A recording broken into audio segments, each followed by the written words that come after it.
O estudo a seguir é de inteira responsabilidade de seus idealizadores e apresentadores. Estamos estudando com o pastor Afonso Chaves aspectos doutrinários no livro de Êxodos.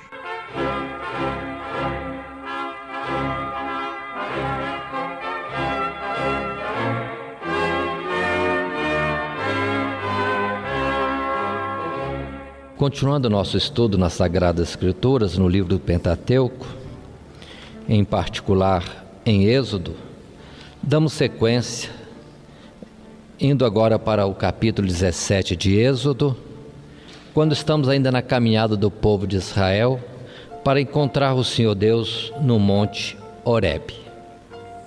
Após aqueles acontecimentos em que o povo pediu alimento e Deus lhe deu carne à tarde, e na manhã seguinte passou de uma forma continuada a prover para eles o alimento através do maná, chegamos agora em outra etapa desta viagem, que no capítulo 17 chama de Refidim, um novo ponto de parada do povo de Deus, Israel, no deserto. Mas acontece que neste lugar não havia água. Mais um obstáculo, mais uma dificuldade na caminhada, observem, para Deus, ao encontro de Deus, já com a proteção de Deus, conforme já vimos, a nuvem e a coluna de fogo que não cessavam de estar presentes.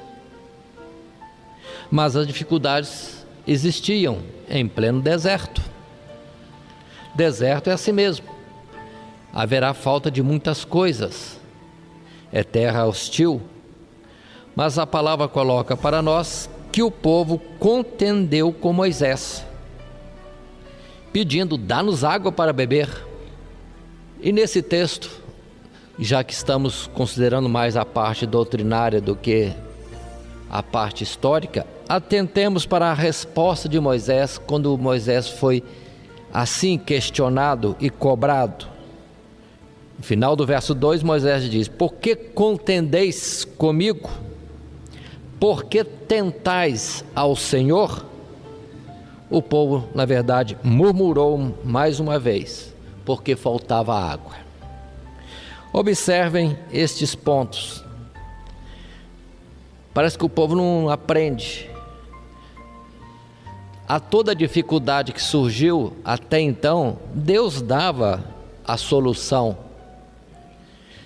Ao mesmo tempo que Deus está presente e o povo vê a Deus, porque várias vezes o Senhor já se manifestou, há uma nova dificuldade, a murmuração volta e vão cobrar de Moisés.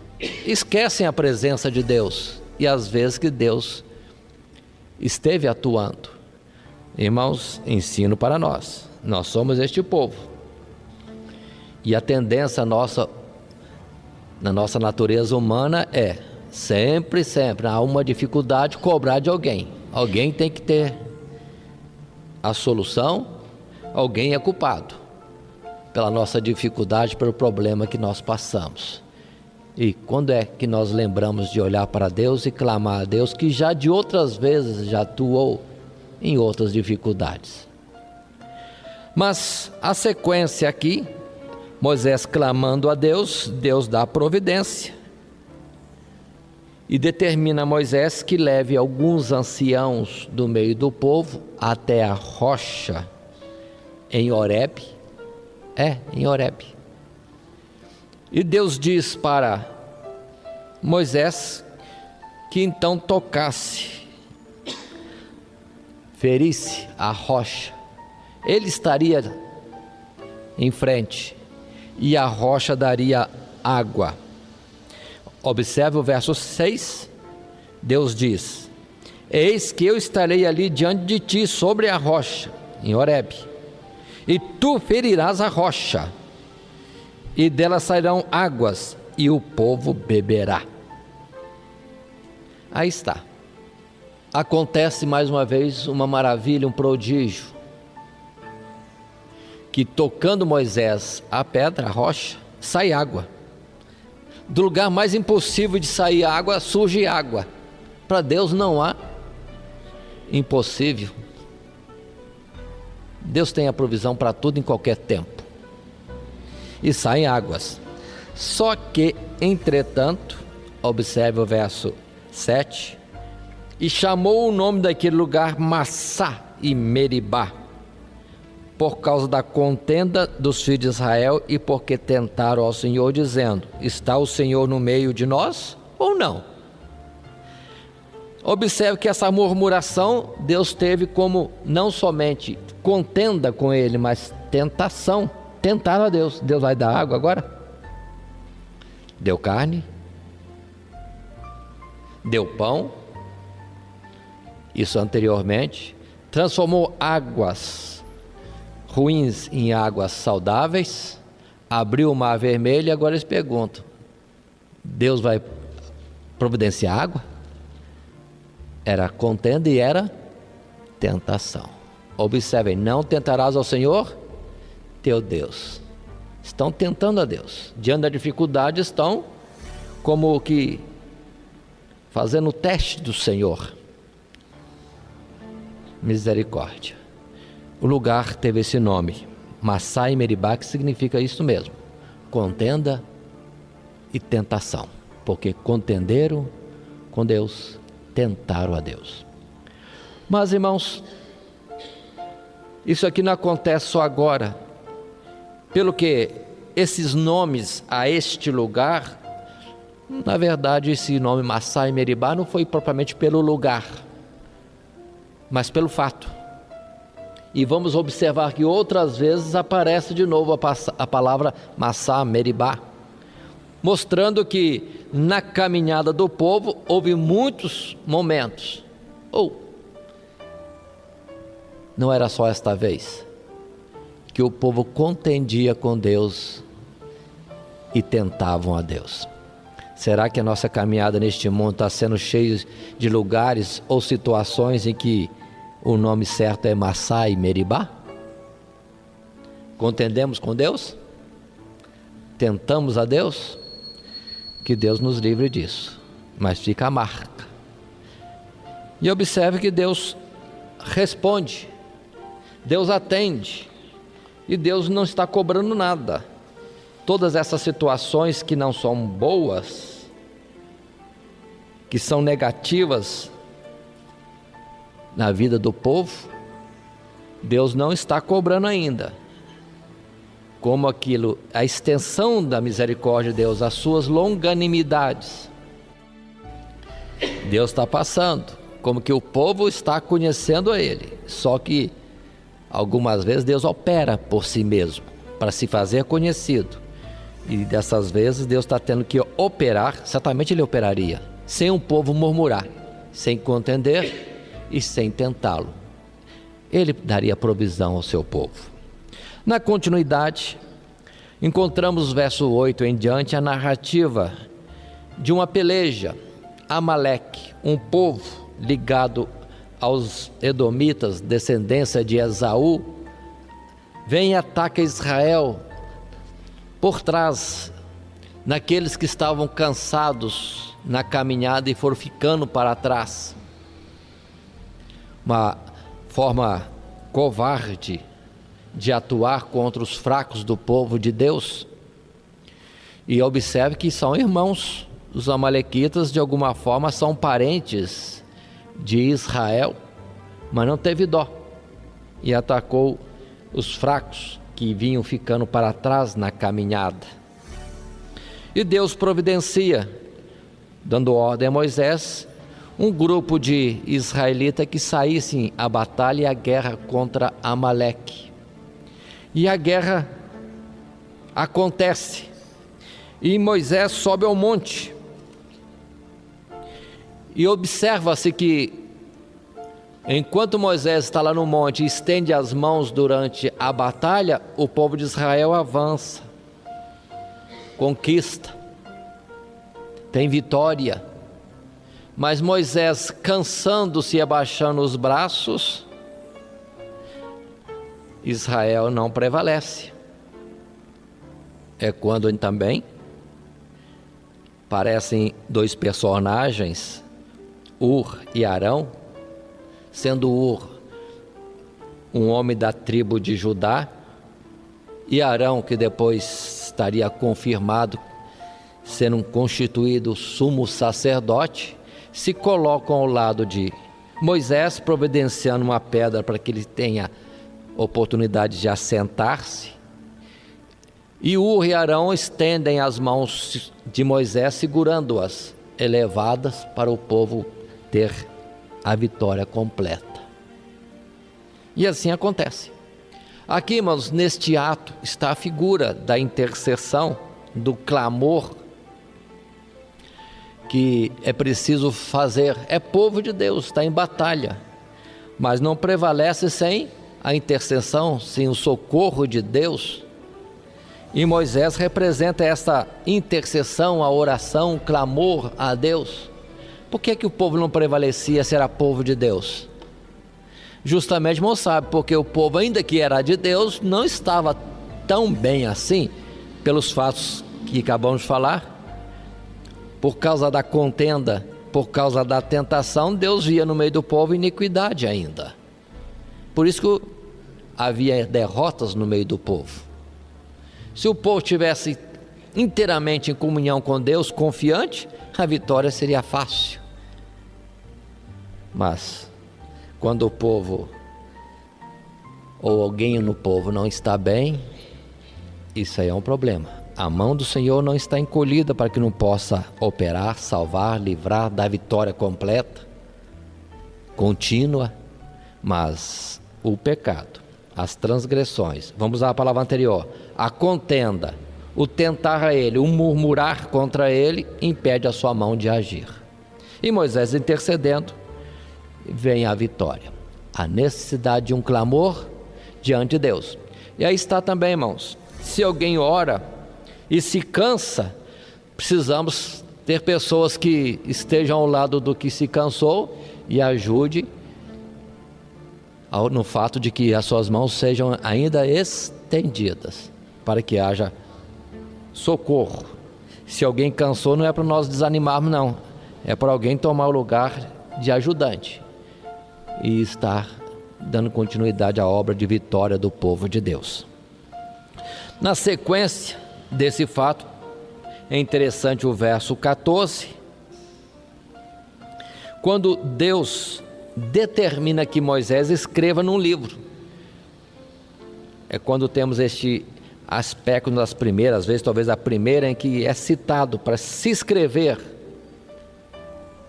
aquilo que passava, que acontecia no meio do povo, as ordens de Deus. E assim Moisés escreve no livro e é colocado esta determinação de Deus, do verso 14 no seu final, quando Deus diz que totalmente Ele, Deus, haveria de riscar a memória de Amaleque de debaixo dos céus. Este povo seria tirado, exterminado de debaixo dos céus. Palavra de Deus que foi escrita como algo que não vai mudar. E observamos que esse Amaleque, durante a trajetória do povo de Israel, sempre aparece como uma pedra de tropeço, como um espinho, trazendo problemas terríveis ao povo de Deus. Esses que atrapalham a obra de Deus, e que sempre estão presentes na carreira do povo de Deus até hoje, irmãos, certamente não entrarão no reino dos céus. E continuando mais um pouquinho, no verso 15, achamos aquele ponto em que Moisés edifica um altar, Moisés edificando um altar e chamando o Senhor de "O Senhor é a minha bandeira". O Senhor é minha bandeira. Ou seja, em tudo que a bandeira significa, um mesmo ideal que seja, o Senhor para Moisés, o Senhor Deus, é a sua bandeira. Irmãos, qual é a sua bandeira? Qual é a nossa bandeira? Nossa bandeira é o nosso nome? É uma posição de destaque? A nossa bandeira é fama em algum tipo? É grandeza financeira? É beleza exterior? É poder, autoridade sobre os homens? Qual é a nossa bandeira? Precisamos fazer como Moisés também, definir a nossa bandeira. Qual é a nossa bandeira? Que seja o Senhor a nossa bandeira. Ou seja, nosso alvo, é o que vai à frente, que nos alegra, o nosso ideal continuamente. Mas continuemos nosso estudo, avançando agora para o capítulo 18, quando também temos fatos da vida prática aqui transcritos para nós. Jetro, que era o sogro de Moisés, depois dessa trajetória de Moisés indo ao Egito, trazendo o povo para fora, a caminhada até então no deserto, agora vem o sogro ao seu encontro, trazendo-lhe a esposa, os seus filhos.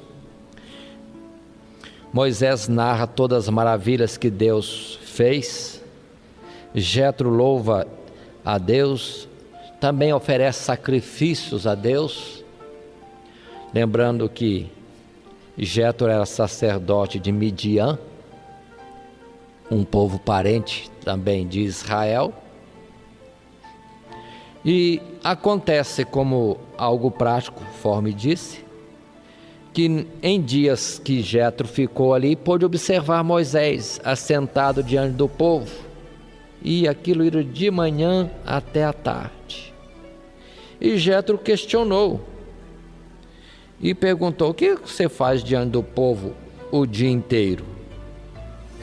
E Moisés explicou, verso 15: é porque este povo vem a mim para consultar a Deus.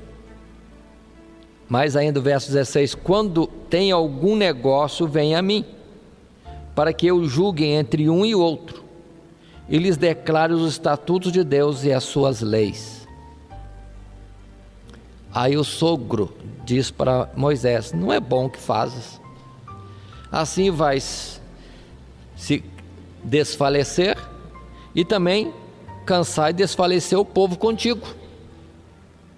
Você não pode levar essa carga sozinha ou sozinho. Você não pode levar essa carga sozinho. Foi quando então Jetro dá aquela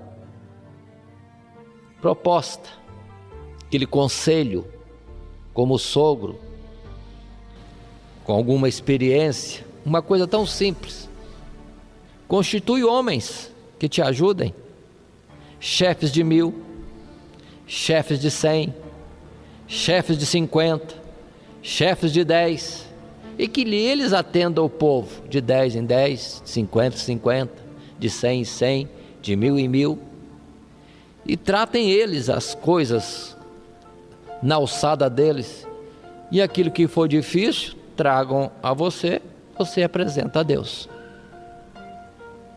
É um conselho, mas é bonito ver, irmãos, neste conselho aqui apresentado por Jetro, que Jetro, entretanto, não coloca como algo definitivo, e nem Moisés assim aceita como algo que tem que ser acatado. No verso 23 se diz: se isto fizeres e Deus te mandar, o submeter à vontade de Deus, a sua autorização. O conselho é bom, mas Deus está concordando, mandando? É algo que Deus estaria até mesmo providenciando como uma solução, uma orientação? E diz a palavra que de fato isso depois é feito. Moisés escolhe pessoas de todo Israel para serem chefes de 1000 em 1000, chefes de 100 em 100, 50 em 50 e chefes de 10 em 10. E assim a carga de Moisés aliviou-se bastante e também do povo. Observe que as questões de 10 em 10 tinha um que ouvisse. Se a questão é difícil, passava à frente. Ia para o grupo maior, até chegar a Moisés, se algo era tão difícil que não tivesse uma palavra certa e que Moisés tivesse que interferir ou consultar a Deus. Mas, irmãos, também dentre a escolha, para fazer a escolha, precisa condição. Nem qualquer um que pode ser colocado para fazer isso. Está dizendo aqui, verso 20, os escolhidos. A sequência é esta: Moisés deveria declarar-lhes os estatutos e as leis, e fazer-lhes saber o caminho em que devem andar, e a obra que devem fazer.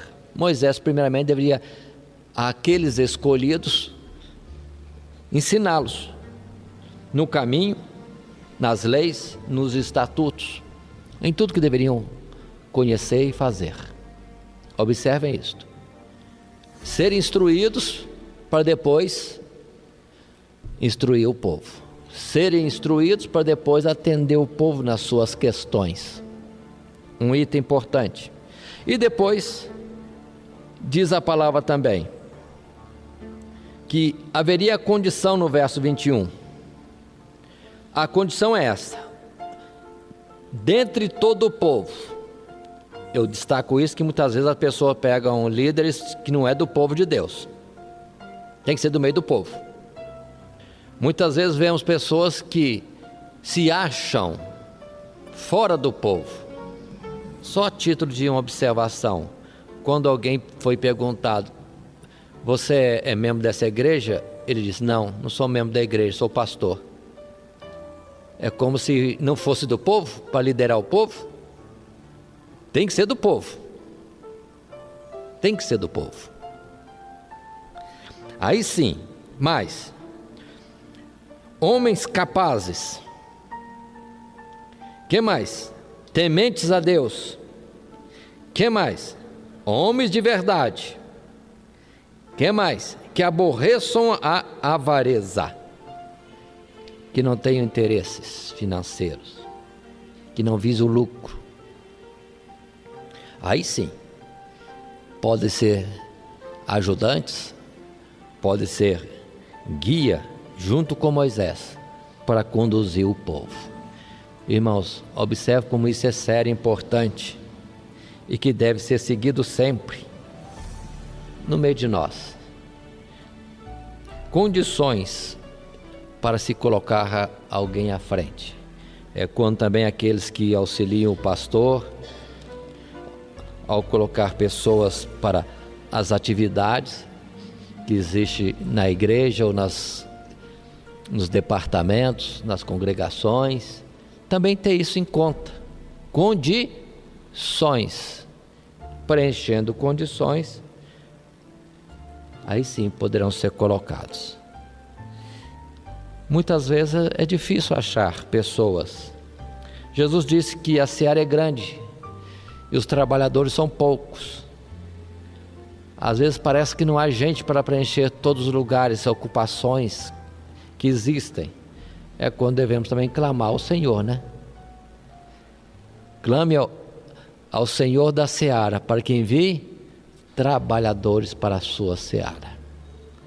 Mas fica como instrução para nós, orientações que nós precisamos estar seguindo. O repartir o trabalho debaixo de condições para poupar o povo e aqueles que estejam em alguma liderança no meio do povo. Sequência, capítulo 19. O capítulo 19 já é a preparação para o povo encontrar-se com Deus. Deus chama Moisés. Moisés sobe a Deus no monte. E o Senhor fala a Moisés para anunciar aos filhos de Israel que ele, Deus, estaria apresentando-se ao povo no monte Horebe. Observem que Deus diz, através de Moisés ao povo, verso 4: vós tendes visto o que fiz aos egípcios, como vos levei sobre asas de águia e vos trouxe a mim. No sentido que Deus conduziu, levou o povo, tomou toda a sua carga e transportou-os ao deserto. E Deus propõe as condições de pacto. Verso 5: agora, pois, se diligentemente ouvirdes a minha voz e guardardes o meu concerto, então sereis a minha propriedade peculiar dentre todos os povos, porque toda a terra é minha. E vós me sereis um reino sacerdotal e um povo santo. E Deus fala a Moisés outra vez: falarás estas palavras para com os filhos de Israel. Agora é que vão fazer pacto. Será que por isso também que Deus não cobrou aquelas más experiências anteriores, aqueles maus procedimentos do povo de Israel, que ainda não tinha um pacto? E o povo responde que certamente o que Deus mandasse, eles cumpririam. É o verso 8: tudo que o Senhor tem falado, faremos. E relatou Moisés ao Senhor as palavras do povo. E é quando então Deus disse que viria ao povo numa nuvem sobre o monte Horebe, e que o povo deveria se santificar. Verso 10: diz também o Senhor a Moisés: vai ao povo e santifica-os hoje e amanhã, e lavem eles os seus vestidos. Verso 11: e estejam prontos para o terceiro dia, porquanto no terceiro dia o Senhor Deus descerá diante dos olhos de todo o povo sobre o monte do Sinai. A ideia, irmãos, colocada de santificação, pureza, que no tempo das figuras o povo tinha que se banhar, se lavar, ter vestes limpas para encontrar-se com Deus. O sentido disto hoje para nós é que o nosso ser interior tem que estar puro, lavado, limpo. E vemos depois a citação que Jesus diz: vós estáis limpos pela palavra que vos tenho falado. É ouvir da palavra de Deus e pôr em prática.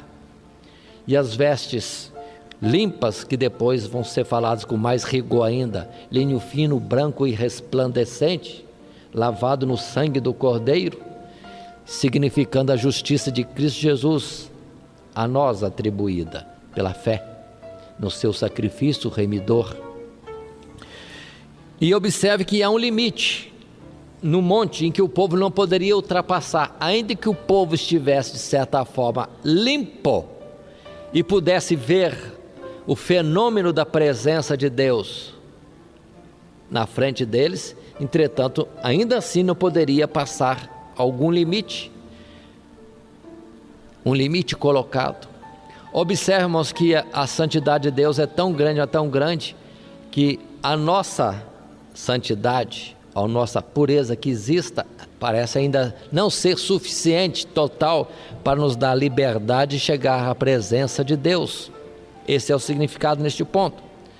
Aqui é colocado restrição, mas mais à frente nós vamos ver que não é mais assim. Quando em Hebreus capítulo 10 a palavra é diferente: temos ousadia de entrar no santuário, na presença imediata de Deus. Observem o quanto que o sacrifício de Cristo Jesus tem poder e é eficaz para tirar de nós toda iniquidade, toda mancha, toda falta, nos perdoar inteiramente, ao ponto de chegarmos a Deus, não assistindo de longe Ele no Monte Horebe, mas podemos entrar no seu santuário, diretamente à sua presença. Essa é a grandeza, irmãos, da obra redentora de Cristo Jesus sobre a lei, que ainda que a lei estivesse colocando alguém cumprisse a lei, havia limite ainda assim, mostrando que o povo não estava com total liberdade para aproximar-se de Deus, não estava em plena condição ainda. Estas coisas são colocadas no capítulo 19, esse perigo, essa situação de santificação. E agora quero dizer também, e o destaque do perigo de não se aproximar de Deus sem a devida santificação, ao nível de um Deus tão puro, que a lei ainda não favorecia. Continuando, nós vamos ver no verso 20, dizendo a palavra que ao terceiro dia, então, o Senhor Deus desce sobre o monte do Sinai. E o fenômeno é tremendo, em toda sorte de buzinas, fumo subindo como que todo o monte ardendo em fogo, não se consumindo, entretanto, relâmpagos, trovões, coisa espantosa, era a presença de Deus ali no monte. E Deus ordena a Moisés outra vez: diga ao povo para não subir o monte. Isso porque Moisés subiu para falar com Deus. Interessante isso. Moisés subiu para falar com Deus. E Deus falou com ele segunda vez: diga ao povo para não ultrapassar os limites. Olha o alerta de Deus pela segunda vez. Moisés disse a Deus que já tinha avisado o povo, que o povo estava temendo que o povo não iria ultrapassar o monte. Mas mesmo assim, atentem no verso 24, que Moisés desce para avisar o povo. E Moisés vai, desce e avisa o povo as mesmas palavras que já tinham sido faladas: não ultrapassem os limites colocados. E Moisés obedece ao Senhor. Uma questão interessante, irmão. Deus já tinha falado com Moisés, Moisés já tinha falado com o povo já estava avisado, os limites já estavam colocados no monte. Moisés sobe para falar com Deus, Deus manda ele descer de novo e reafirmar: não pode ultrapassar. E Moisés obedece, desce de novo o monte, vai ao povo e outra vez adverte: não pode ultrapassar os limites. E agora Deus traz ao povo os seus mandamentos. Capítulo 20. O que encontramos no capítulo 20 é aquilo que nós chamamos os 10 mandamentos. E aqui temos bastante coisa para nós termos, para conversarmos, tratarmos. Dentro do livro de Êxodo, 10 mandamentos. E fazendo uma leitura e apresentando os 10 mandamentos, ainda que os irmãos possam ler cada um na sua Bíblia, vamos observar os mandamentos, irmãos. O primeiro mandamento: há uma tendência de muitas pessoas de resumir. Sim, é bom resumir, mas muitas vezes é bom ler ao pé da letra, textualmente, para nós não esquecermos de alguma advertência e detalhe. Primeiro mandamento: Deus diz: eu sou o Senhor teu Deus, que te tirei da terra do Egito, da casa da servidão.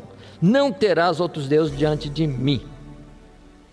Este é o primeiro mandamento. Ele sim é Deus, ninguém na frente dele. Com Isaías, Deus vai estar falando, ou por Isaías, Deus vai estar falando e dizendo: não há outra rocha que eu conheça. Antes de mim não houve Deus, e depois de mim não se levantará Deus nenhum. Eu sou Deus, e fora de mim não há outro. Ele só. Então observe, irmãos, não podemos nem colocar um segundo, porque não há um segundo Deus. É exclusividade do Senhor Deus, a sua própria divindade. Ele sim é que tem que ser cultuado.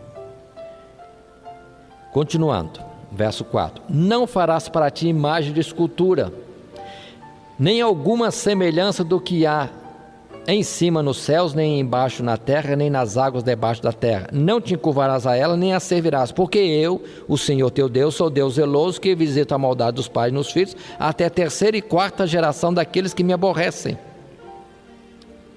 E faço misericórdia em milhares aos que me amam e guardam os meus mandamentos.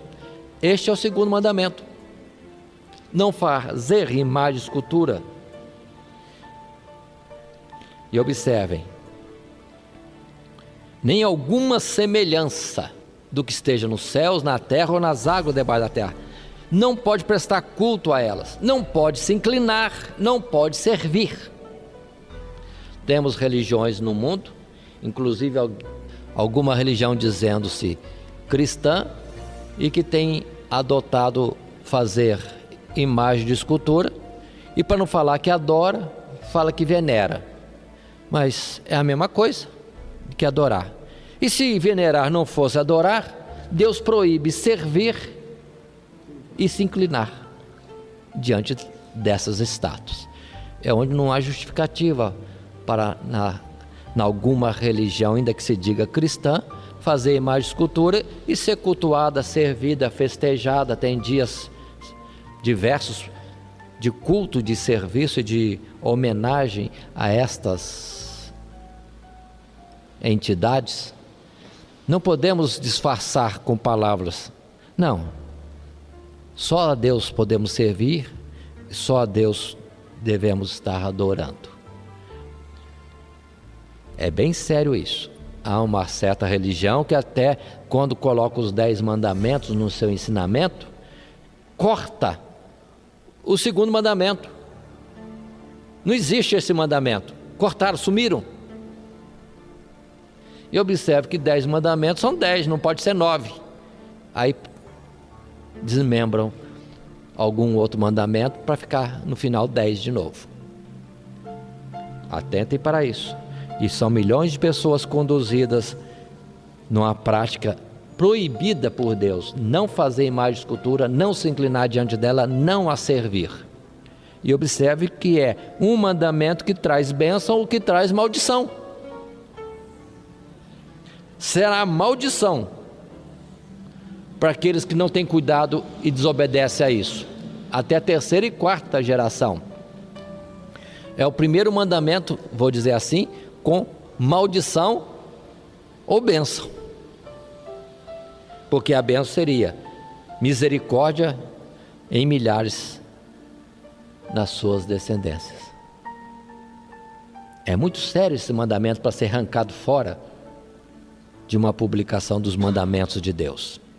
3º mandamento, verso 7. Não tomarás o nome do Senhor teu Deus em vão, porque o Senhor não terá por inocente o que tomar o seu nome em vão. Quanta gente usa o nome de Deus fácil. Até profecias em nome de Deus, assim diz o Senhor, quando o Senhor não tenha dito nada. É um perigo. Deus não tem por inocente. Com Jeremias, que Deus falou bem claro: ai dos profetas que diz o Senhor quando eu não disse. Mas isso também às vezes na vida prática, qualquer coisa por Deus que é assim. Não envolva Deus nas suas questões. Seja a sua palavra sim, sim, não, não. E às vezes por tão pouco as pessoas aplicam o nome de Deus, e às vezes até para ocultar uma verdade, ou para transformar uma mentira em verdade, por Deus que é assim, quando na verdade não é. Está Deus pactuado com a mentira?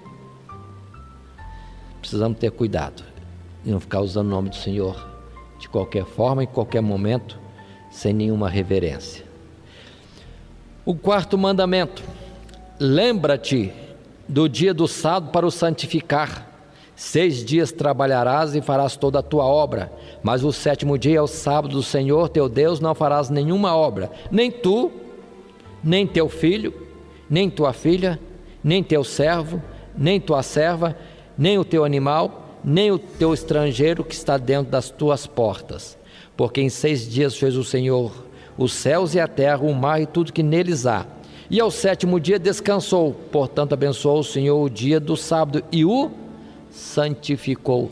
Mandamento claro com respeito a guardar o sábado. Como é difícil este assunto. Como é difícil. Tanto que no tempo de Jesus fazendo milagres, maravilhas no sábado, o povo cobrava de Jesus isto: guardar o sábado. Porque na verdade há no meio do povo, irmãos, um desconhecimento do que significa o sábado do Senhor. Na verdade o que Deus quer mostrar é que temos o nosso trabalho, mas todo o nosso trabalho deve ser visando o descanso. No sentido da nossa vida, que é uma luta constante, devemos viver, mas visando o descanso. No sentido de que tudo que fizermos neste mundo seja voltado para alcançarmos o descanso. E o assunto não se trata de dia, porque até mesmo num sábado que alguém escolha para ficar quietinho e não fazer nada, ele se cansa de não fazer nada. O sentido é espiritual. Tanto que Jesus disse: meu Pai trabalha até hoje e eu trabalho também. Então o sábado dos homens, que os homens estavam guardando, na verdade não era o sábado de Deus, ainda que a lei os determinava a guardar este sábado, o dia. E quando vem o tempo da proclamação do Evangelho a todo mundo, e que discutiam sobre a lei, a ordem foi clara ao dizer: diga aos gentios que aceitam o Senhor, de que... Aí vem as prescrições de Atos capítulo 15, evitar o sangue, a prostituição, a idolatria, o que é sufocado, isso sim deveriam evitar. E não fala de sábado, porque o sábado já era tempo de ser entendido como o descanso em Deus, como Jesus diz: vinde a mim todos vós estáis cansados e oprimidos, e eu vos aliviarei. O descanso é o próprio Senhor. Tudo que nós fizermos tem que ser visando descansar, ou seja, alcançar Cristo Jesus. Tanto que em Hebreus capítulo 4, verso 3 diz: todos nós que temos crido no Senhor Jesus, alcançamos o sábado, alcançamos o descanso. Essas coisas são tão difíceis que hoje em dia existe tanta luta, gente guardando o sábado, gente que não guarda sábado, gente que critica quem guarda sábado e gente que critica quem não guarda o sábado. Por isso Paulo em Romanos capítulo 14 diz: cada um fica no seu ânimo diante de Deus. Se alguém faz acepção de dia, para o Senhor faz acepção de dia. Se alguém não faz acepção de dia, para o Senhor não faz acepção de dia. Porque o sentido é outro, não é no dia da nossa vida cotidiana, mas no sentido espiritual de alcançar Cristo Jesus, o repouso em Deus. Observe, se Paulo disse: se alguém faz acepção de dia, para o Senhor faz. Se alguém não faz, para o Senhor não faz. Cada um fica no seu ânimo, segundo o que propôs diante de Deus. Então não temos que criticar os que guardam o sábado, nem ser criticado aqueles que não guardam o sábado. Cada um fica no seu ânimo, procurando servir a Deus. E depois, com mais tempo, em Levítico, vocês vão observar que o sábado não é, na verdade, desta forma, segundo o calendário humano, de que a cada 7 dias é sábado, porque na palavra de Deus, ali em Levítico, vão ver que há dias seguidos de sábado. Hoje é sábado, amanhã também é sábado. E há situações que estão determinadas. Por exemplo, no 10º dia do 7º mês, será sábado. E observe na folhinha dos irmãos, se no dia 10 do 7º mês é sábado. Todos os anos é sábado? Se for aplicar a lei, se o mês 7 é julho, todo dia 10 do mês de julho teria que ser sábado. Mas o sentido é espiritual. O calendário humano não é o calendário de Deus. E fazem distinção de dias e comidas, etc. Mas cada um tenha cuidado naquilo que propôs diante de Deus. E a palavra em Romanos 14, 15 vai dizer: aquele que é forte, eu vou mudar a palavra um pouquinho, que se diz forte, tolera os fracos. Ninguém tem que contender com ninguém. Em Colossenses capítulo 2, versos 16 e 17, temos ainda este amparo. Da mesma forma, Paulo outra vez falando com respeito a isso, que não é nada de comida e bebida. O reino de Deus é virtude, paz, Espírito Santo de Deus operando nas vidas. E todas essas coisas da lei são figuras. Mas continuemos mais um pouco, irmãos. Nós temos ainda, na continuação dos mandamentos, outros mandamentos. Eu quero fazer uma observação ainda neste ponto, considerando os 4 mandamentos até agora lidos. Todos eles são diretamente relacionados com Deus. Pelo que, quando Jesus mesmo diz sobre os mandamentos, Jesus resume: amarás o Senhor teu Deus com todo o teu entendimento, com todas as tuas forças, com todo o teu coração. Contudo, amar o Senhor. Se alguém ama o Senhor, aí ele cumpre o primeiro mandamento, cumpre o segundo, cumpre o terceiro e cumpre também o sábado, o 4º mandamento. Então observe que não é dia, é uma situação de vida, porque ama o Senhor, cumpre tudo. Continuando, agora vem os outros 6 mandamentos. No verso 12: se os 4 primeiros for para com Deus, os 6 seguintes são para com o próximo. Qual é o próximo mais próximo? Aí o verso 12 diz: honra teu pai e a tua mãe, para que se prolongue os teus dias na terra que o Senhor teu Deus te dá. Os pais é o próximo mais próximo e a quem devemos muito. Ninguém existe se não for por causa de seus pais. Até por justiça diante de Deus é necessário honrar pai e mãe. E observe, conforme está escrito em Efésios, é o primeiro mandamento com promessa. Isso no molde dos homens. Continuando, o mandamento seguinte, que seria o 6º, não matarás. O 7º, não adulterarás.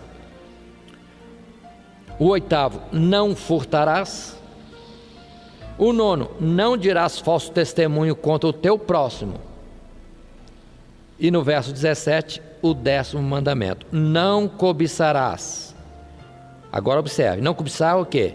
A casa do teu próximo, a mulher do teu próximo, o servo, nem a serva, nem o boi, nem o jumento, nem coisa alguma do teu próximo. Colocando no dia de hoje, a casa do próximo, o emprego do próximo, o carro do próximo e tantas outras coisas que podem ser colocadas também na linguagem de hoje. Não cobiçar. Quero chamar a atenção que na religião que eu citei, que tem os 10 mandamentos e tira o segundo, se tirou o segundo ficou 9. Para dar 10, chega aqui no verso 17, diz: não cobiçarás a mulher do próximo. E 10º, não cobiçarás as coisas alheias. Repetiu, no sentido de que o verso 17 resume-se em não cobiçar nada do próximo. E eles dividiram para dar 10 de novo. É uma armadilha que faz com que muitos caiam na idolatria, no culto às imagens de escultura, achando que estão servindo aos 10 mandamentos, porque lá não consta este, o segundo, no nosso caso, na nossa citação e referência. Nesse ponto, terminados os 10 mandamentos, assim numerados e citados, lidos por nós, o povo chega diante de Moisés e clama a Moisés: fogem do monte.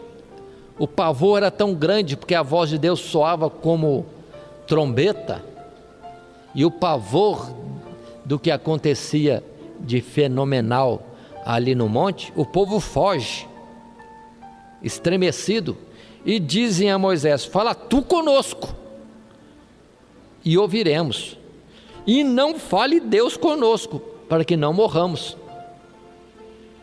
O povo estremeceu, fugiu do monte, e disse Moisés: fala Deus com você e você fala conosco, noutra linguagem, porque se Deus continuar falando conosco, morreremos. E Moisés mostra para o povo por que razão tinha acontecido daquela forma, por que Deus se apresentou de uma forma tão fenomenal, sendo que para Moisés apareceu numa sarça que ardia e não consumia. Por que o povo também não fez assim? E foi com uma forma tão estrondosa que causou pânico no meio do povo. Moisés explica, verso 20: Não temais, diz Moisés. Deus veio para provar-vos, e para que o seu temor esteja diante de vós, para que não pequeis.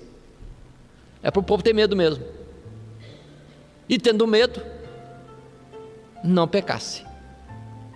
Aí está o sentido. Deus é para ser temido. Se alguém fala que é medo, tá bom, tenha medo de Deus. Outros querem aliviar a palavra dizendo, não é medo, é reverenciar. Tá bom, então reverencie. Mas o assunto é no sentido de medo. Por quê? Se não tiver o devido cuidado, respeito, reverência para com Deus, é morte. Então é causa de medo mesmo, de não morrer. Tenha medo de Deus. Ele é um fogo, diz mais tarde lá em Hebreus, é um fogo consumidor. Na continuidade, irmãos, vamos ver que Deus continua falando. As coisas ou as palavras de Deus não terminam aqui nesses 10 mandamentos. Quero dar um destaque. Deus continua dando ordens. Mas se Deus continua falando mais coisas, dando mais mandamentos, então não são 10. São 11, são 12, são 13. Na verdade, quando Deus falou 10, foram 10 modelo.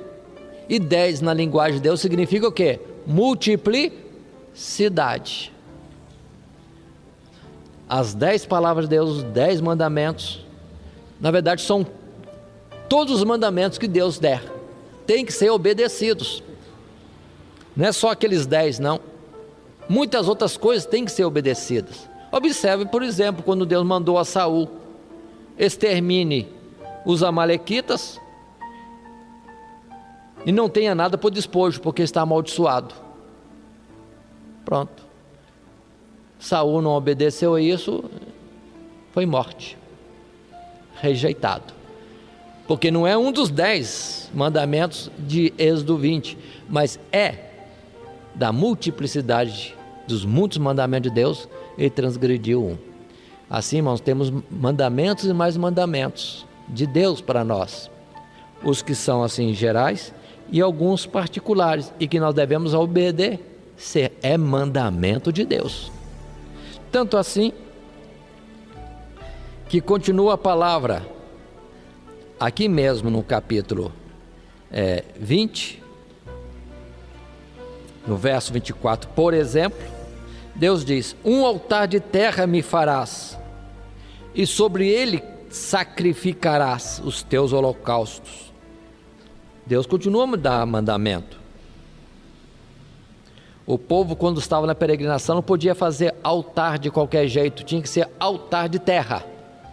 Se fosse de pedra, Deus vai colocar esse detalhe, o altar de pedra não podia ser com pedras lavradas, tinha que ser pedras brutas. Porque para Deus significaria profanação. Tudo isso tem sentido, irmãos. Não é questão só de um particular. É que significa alguma coisa. E precisamos alcançar esse entendimento. Muitas vezes queremos oferecer a Deus em um altar burilado por mão humana. E as coisas não podem ser assim. Tem que ser segundo o critério de Deus. Muitos querem fazer as coisas de Deus com inovações. Não vamos inovar. Vamos manter no padrão que Deus colocou, da forma que Deus colocou. E às vezes, na música, no cântico, no culto, na forma de viver, na forma de ser, no corpo, que é para ser casa de Deus, cada um quer pintar de um jeito, quer usar de um jeito, e não deixa na natureza que Deus colocou. Pode ser até isso. Não, Deus não aceita sacrifício em altar modificado, trabalhado. Ele quer bruto. Verso 26, mais mandamentos. Como por exemplo, não subirás também por degraus ao meu altar, para que a tua nudez não seja descoberta diante deles. Olha o cuidado, irmãos, de servir a Deus de uma forma tal que aqueles que estão no culto não sejam desviados do sentido de culto a Deus e venha alguma sensualidade, alguma coisa que possa significar também desrespeito, desonra, irreverência para com Deus, é onde? Muito mais quando nós representamos Deus no caminhar na igreja ou fora da igreja, o porte tem que ser de tal forma que a nudez não seja descoberta. Não precisa explicar muito isso aqui não, né? E às vezes vivemos num mundo que os cristãos estão copiando os modos de vestir, de falar, de viver dos de fora. Deus não aceita, irmãos. Deus não aceita. Aí está a dificuldade de nós, países cristãos, dizermos que somos de Deus, quando eles lá no Oriente olham para nós e veem a gente tão descoberto, tão indecentes, eles dizem aquilo é de Deus? Onde eles, com aquela roupa comprida até o pé, e cabeça coberta com turbante ou véu e tudo mais, as mulheres naquele modelo deles lá, estão muito mais representando um respeito a Deus e um pudor, muito mais do que todo o Ocidente chamado cristão. É um perigo. No juízo de Deus temos que apresentar também essa questão, porque eles não se convertem olhando a nossa forma de vida e ver o nosso trajar, eles vão dizer, nunca isso aí é de Deus, e rejeitam o Cristo Jesus. Somos culpados de muitos povos lá do Oriente não aceitarem Jesus, porque quando eles olham o cristão aqui do Ocidente, se sentem confortavelmente colocados opostos ao cristianismo, porque isso não é de Deus, nunca foi. Deus nunca faria, não aceitaria e teria um povo nesses moldes. Para vocês verem a santidade de Deus até nesse ponto. E mais um detalhe, que quem subia no altar não era mulher, era homem. E se alguém perceber mais a santidade, a pureza de Deus, até no corpo, nós temos a palavra que os serafins tinham 6 asas, com 2 cobriam o corpo, com 2 cobriam o rosto para não olhar a Deus diretamente, e com as outras 2 que sobravam, assim voavam. Olha como que a presença de Deus requer uma santidade tremenda. Eu acho interessante que quando Jesus, depois de morto, ressuscitado, foi aparecer aos discípulos, Pedro estava muito à vontade na pescaria no mar da Galileia. Foi só João dizer, é o mestre, mas que depressa Pedro pulou dentro d'água, porque estava, diz a palavra lá, no Evangelho de João, estava nu. Quando falou que era Jesus, estava na praia, a primeira coisa que lhe tocou o coração, estou nu. Na presença de Deus, não posso estar assim. E muitos não têm essa sensibilidade hoje. Capítulo 21, na sequência.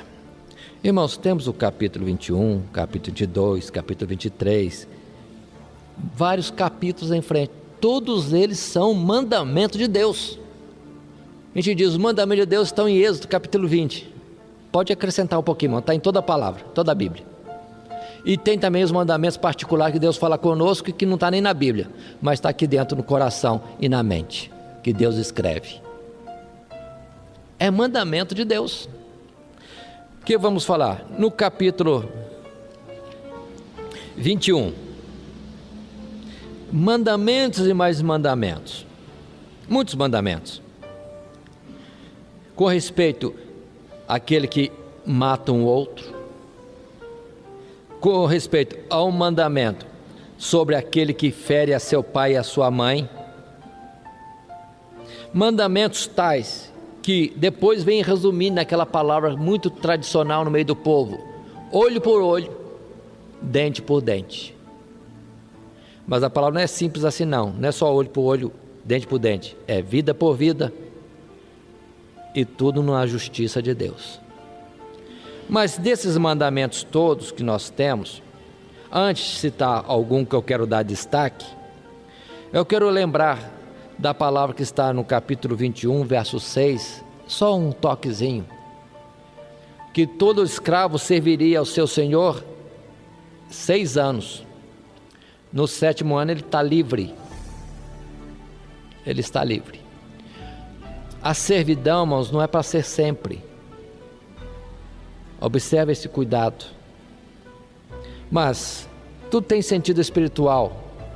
Não podemos nos assenhorar de coisa alguma de alguém, de uma pessoa, ter domínio sobre ela para sempre. Mas, após passar um período, dá liberdade. Mas o bonito desse capítulo 21, verso 6, é o que vai depois servir para Cristo Jesus. Quando está escrito também: se entretanto o empregado disser, o servo, o escravo disser, estou muito bem servindo ao Senhor e não quero ficar livre, então ele deveria dar a sua orelha para ser furada, que significa escravidão eterna. É quando encontramos em Salmos a expressão que fala de Jesus, que Jesus deu a sua orelha a ser furada, ou seja, Jesus se apresentou como servo de Deus para sempre. Tinha direito de liberdade? Tinha, mas não queria liberdade. Queria servir ao Senhor para sempre. E nós, irmãos, temos servido a Deus, temos gostado de servir a Deus? Ou estamos ansiosos para ficar livre de Deus? Livre do seu jugo? Estaríamos prontos a copiar Jesus e não querer liberdade, alforria, mas dizer para Deus: Deus, eu não quero ficar livre, eu quero ser servo do Senhor para sempre. Pode furar minha orelha. Esse era o sentido da escravidão para Deus eternamente. E será que não tem crente querendo aposentar já não? Estou cansado de servir o Senhor, quero uma aposentadoria, dá um tempo. Não servir a Deus é um jugo suave, um fardo leve. É uma honra servir a Deus, pelo que toda a luta, dificuldade, trabalho que encontramos na obra de Deus, deveríamos ser como Jesus, apresentar nossa orelha para ser furada, apresentar-nos a Ele dizendo: não queremos ser livre não, não queremos a aposentadoria do Senhor não, queremos te servir para sempre. Capítulo 21, verso 6. Mas continuando, entre muitas ordens, mandamentos de Deus, vai falar sobre aquele que oprime a mulher e a seduz, vai falar daquele que furta, daquele que mata querendo ou sem querer. Muitas ordens. Os mandamentos de Deus são vários, em grande número, mas simbolizado no 10 da multiplicidade. E chegamos por fim ao capítulo 23, em que, entre outros mandamentos, Deus determina que o povo dele, todo homem no meio do povo dele, deveria comparecer diante dele 3 vezes no ano. Se mais tarde Deus vai especificar as festividades ou as solenidades no meio do povo, que são várias solenidades, 3 delas de forma nenhuma o povo poderia faltar.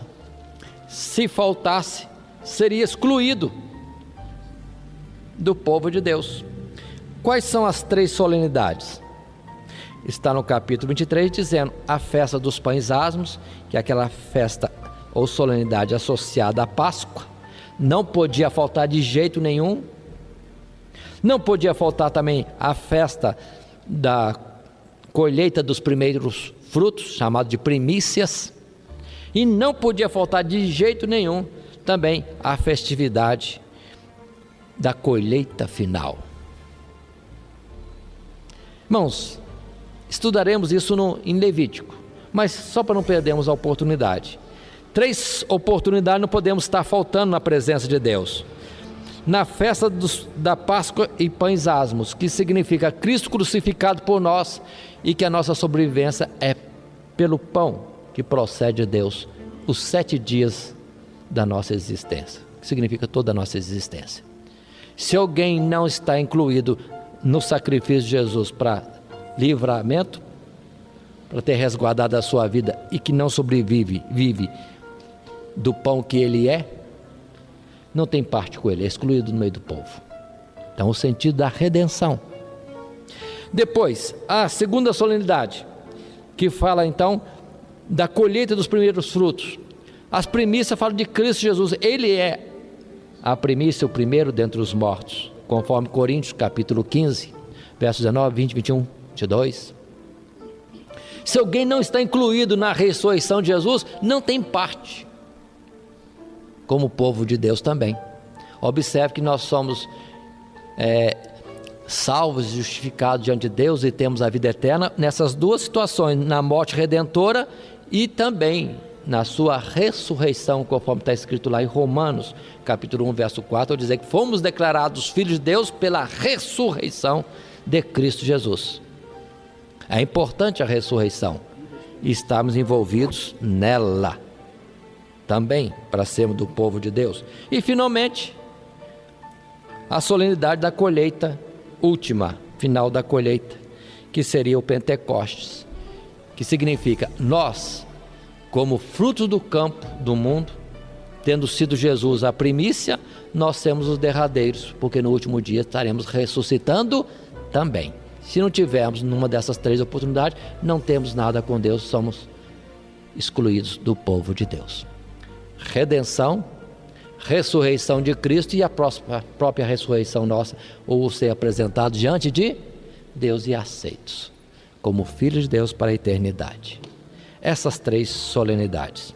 Estamos para encerrar essa oportunidade de hoje, quando consideramos no capítulo 24 a colocação da palavra de Deus, que ainda tem mais algumas coisas, que Moisés, ouvindo todas estas palavras, vão acontecer uns fatos interessantes. Um dos fatos é que Moisés, descendo do monte, escreve todas essas palavras como sendo os estatutos para o povo de Israel. Moisés escreve tudo isso, está no verso 3. Vindo, pois, Moisés e contando ao povo todas as palavras do Senhor e todos os estatutos. Observe bem. E depois o verso 4. E Moisés escreveu todas as palavras do Senhor. Mais uma coisa. Deus fala a Moisés para separar 70 anciões do meio do povo e ir com eles ao monte. Olha, interessante. Antes proibiu ultrapassar o limite. Aqui fala que escolhe 70 e vem. Observe que 70 tem significado de plenitude. E sendo que anteriormente, antes do povo fugir, Deus tinha dito que eles não poderiam avançar o monte, mas tocando a buzina de uma certa forma, eles poderiam subir o monte. Então o acesso a Deus não está proibido, mas não pode ser de qualquer jeito. Por isso que, voltando a Hebreus capítulo 10, ao dizer, temos a ousadia de entrar na presença de Deus no seu santuário, mas também diz, com a consciência purificada. Então há condições, o acesso é aberto, mas há condições. Mas voltemos, 70 anciãos deveriam subir ao monte. E diz o verso 9, e subiram Moisés e Arão, Nadab e Abiú, e 70 anciãos de Israel. Verso 10, observem bem o verso 10. E viram o Deus de Israel. Eles viram a Deus. Na verdade não é Deus na sua plenitude de poder e glória. É Deus numa situação que eles pudessem contemplar. Deus se esvaziando do seu poder para ser contemplado. Porque ver a Deus na sua plenitude ninguém viu. Está escrito, ninguém viu a Deus. E conforme Deus diz para Elias, não há aquele que possa ter visto Deus e permanecer vivo. Mas diz a palavra que viram a Deus. Verso 10. E debaixo de seus pés havia como uma obra de pedra de safira. O escabelo, o descanso dos pés do Senhor, como uma pedra de safira. Que mais? E o seu parecer, como o parecer do céu na sua claridade. Deus resplandecia como o sol. Eles viram a Deus. Verso 11 destaca, porém ele, Deus, não estendeu a sua mão sobre os escolhidos dos filhos de Israel, mas viram a Deus, e leia comigo, e comeram e beberam. Sempre nós temos esse detalhe, desta comunhão com Deus, está nessa situação de comer e beber. Eis que estou à porta e bato. Se alguém abrir a porta, entrarei e cearei com ele. Sempre tem esse aspecto. Mostra intimidade. Ser de casa, sempre. Por isso, quando os irmãos fazem festa, tem bolo e outras coisas, é bom. Essa confraternização, mas que seja sempre considerado na presença de Deus, com Deus presente também. Agora, o que eles comeram e beberam, não sei. Só para vocês notarem que foram convidados para subir ao monte e comer e beber. Um privilégio que Abraão também teve de comer com Deus. Que intimidade para a qual Deus nos chama? E verso 14 continua. E disse aos anciãos, Moisés disse: esperai-nos aqui, até que tornemos a vós.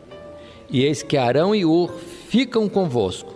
Quem tiver algum negócio chegará a eles. E subindo Moisés ao monte, a nuvem cobriu o monte. Então eles subiram ao monte, até um ponto. Avançaram mais do que o povo.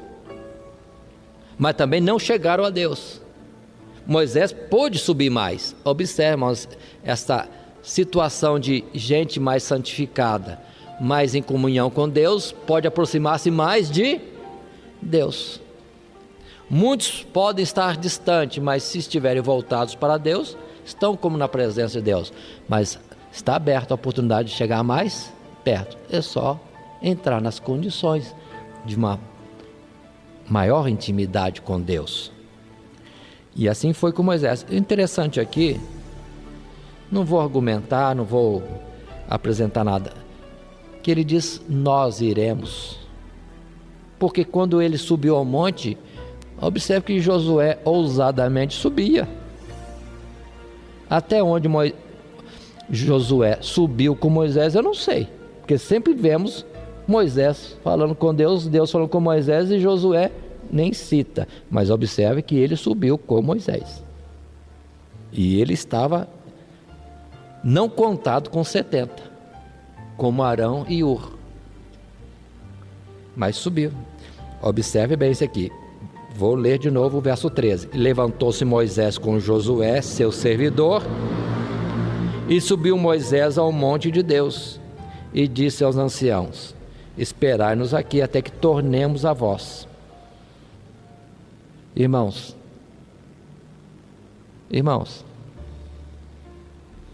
vivemos um tempo de muita contenda, muita rebelião, povo se dividindo, muita gente querendo ser pastor, presidente e etc.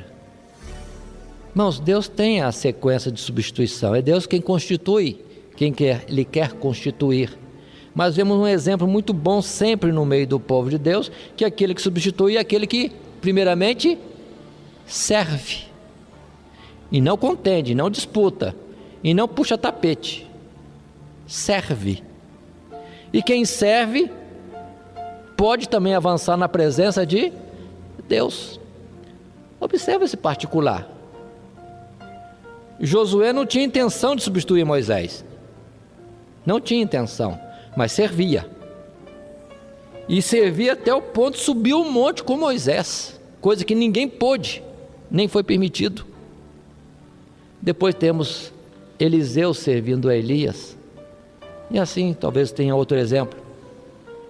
Geazi, que serviu Eliseu, se servisse direito, poderia ser substituto de Eliseu, mas não estava bem. Não andava nos passos de Eliseu. Então, irmãos, se alguém deseja o episcopado, ser um dia aquele que está à frente do povo, só serve o que no momento está. Pronto. É o correto. Se for do agrado de Deus, no plano de Deus, será. Fora disso, é contenda desnecessária.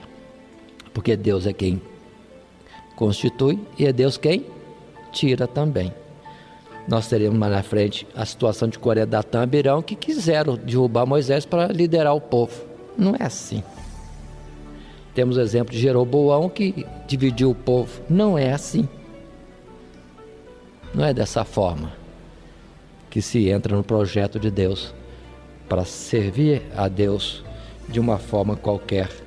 Só dei um exemplo baseado aqui no texto de Êxodo capítulo 24 e o verso 13 e 14. Continua a palavra, verso 16: e habitava a glória do Senhor sobre o monte do Sinai, e a nuvem o cobriu por 6 dias, e ao 7º dia chamou a Moisés do meio da nuvem. Verso 17: e o parecer da glória do Senhor era como um fogo consumidor num cume do monte, aos olhos dos filhos de Israel. E Moisés entrou no meio da nuvem, depois que subiu ao monte, e Moisés esteve no monte 40 dias e 40 noites. Tenha percebido alguma coisa, algum destaque nessas palavras últimas que nós lemos? Observem. Repito o verso 16.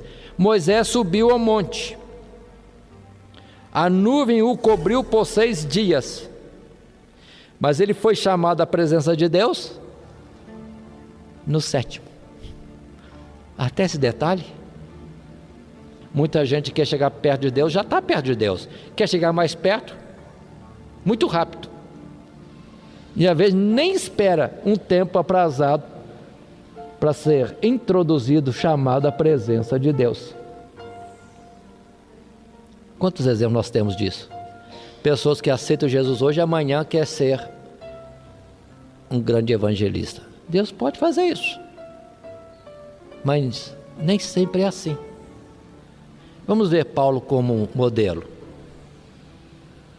Muitos acham que Paulo estava no caminho de Damasco, viu o Senhor, caiu do cavalo e já saiu apóstolo. Na verdade não. Ele depois vai dizer: 14 anos fiquei na Arábia, depois foi para Jerusalém, depois foi para Tarso, depois foi chamado para Antioquia, e os anos passaram. Dê tempo a Deus. Deus chama na hora certa. Moisés subiu ao monte, estando no monte, tendo visto a Deus, tendo comido na presença de Deus. Entretanto, foi chamado, na verdade, para apresentar-se a Deus, e ali ficando 40 dias e 40 noites.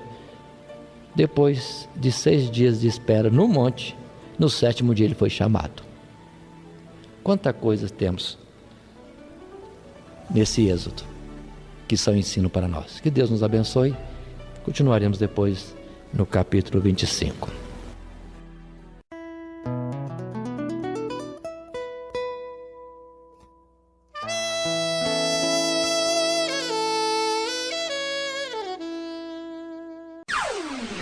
Todo dia, toda hora, muito mais prazer em ouvir.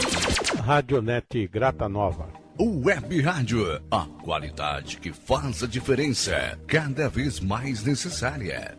Rede Grata Nova de Evangelização. Acesse nosso site www.horadadecisão.com.br. Hora da Decisão, tudo junto, sem acento.